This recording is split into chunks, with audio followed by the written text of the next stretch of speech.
We're traveling right now in Chile in beautiful Punta Arenas, but I have some tech advice. So this is if you're coming to Chile and you want to get a SIM card.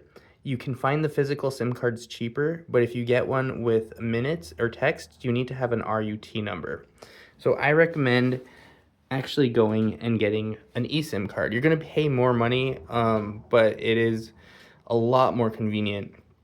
So we downloaded one from Airalo. This isn't sponsored. I also got one on my girlfriend's phone from Saily. I'll put our links down below. I think it gives you a few dollars off. But once you get that eSIM card, I actually have some other advice. You want to turn data saver on. If you have an Android or if you have an iPhone, you can actually go in and turn off all the different apps you want, and that's going to save you a lot of data. I've already used 6 gigs in the last 2 days.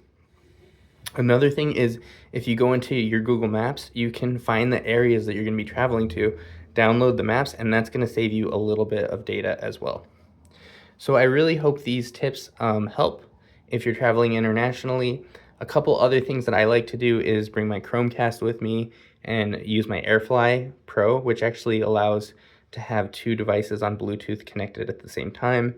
You can plug it into your tablet or into the back of a headset on a flight. And if you guys have any tips for me that you think will really help with travel, please let me know in the comments below. And thank you so much for watching. Rando Tech Nerdo out. Hasta luego, amigos.